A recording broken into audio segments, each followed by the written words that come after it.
Hi, everybody. I'm Tim White from 12 News, and we're going to be talking about a defamation suit that rap superstar Drake brought to record label UMG over Kendrick Lamar's smash hit song Not Like Us, as much of the country prepares to watch the Super Bowl and wonder if Kendrick Lamar is going to sing Not Like Us at the halftime show. The legal community, folks in media law, folks in libel law, are eagerly monitoring this Drake defamation lawsuit. And here to break it all down with us is Professor Michael Yonowski. He's also the former dean of the Roger Williams University School of Law. Professor, great to have you here and have this conversation with you.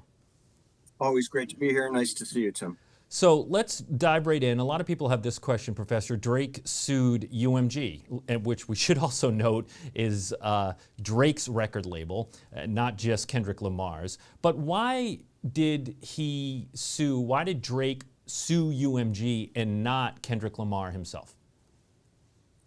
I think the legal justification for not suing Kendrick Lamar is to try to portray this case as not implicating First Amendment issues in the way that a direct lawsuit against the artist would. I also think there are claims that can be asserted against UMG that might not be assertable against Lamar. And I think Drake, this is my own cultural opinion.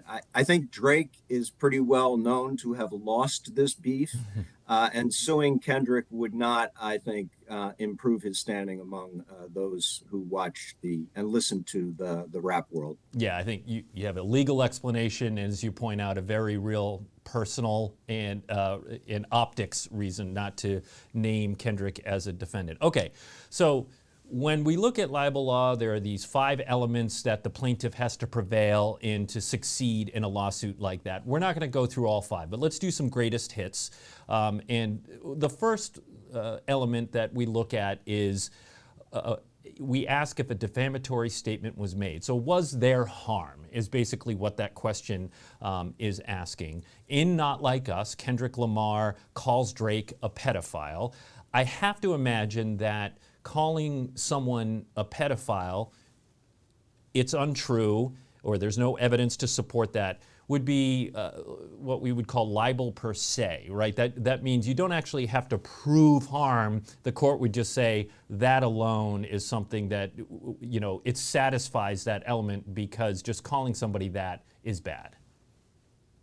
Yeah, I think if we posit that that's what happened in the song, right, that it was an assertion that in fact Drake was a pedophile, it would satisfy the requirement that the statement be defamatory, would harm his reputation. So skipping ahead, another big element is it's a matter of fact, not opinion. And what we're looking at here is how was the information presented, right? Correct me if I'm wrong, Professor, but how was it presented? Was it a news article, which would be presented as fact, or is it, opinion? Is it parody? Is it in any of those categories? And if it's on the opinion side, then the plaintiff will lose. Is this going to be a challenge for Drake, you think? I think so. I mean, when you think about the context in which this statement was made or these lyrics were sung, this is a stylized battle between 2 rappers. They tend to be very inflammatory. That's the point of them. I'm richer than you are. I'm better looking than you are. I'm more legit than you are. You, and Drake had said this about Kendrick Lamar, you beat up your girlfriend, and Lamar responds, you're a pedophile.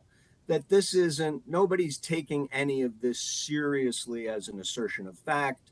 These are 2 artists playing a script, doing something that rap artists do. So let's jump to the big one.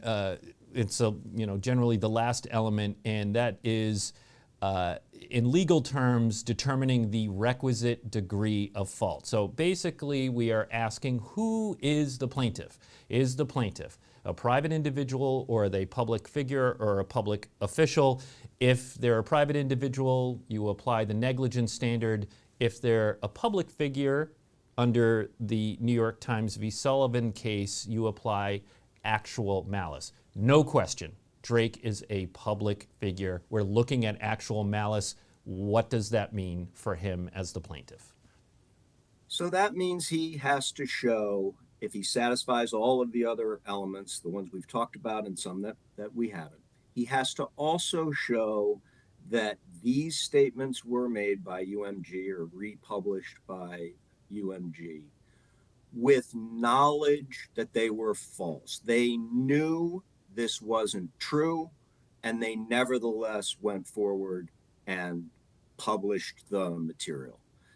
And that's a very difficult standard to meet. It's not enough to say they didn't do an adequate investigation. It's not enough to say a reasonable record label would have investigated this or would have refused to publish it.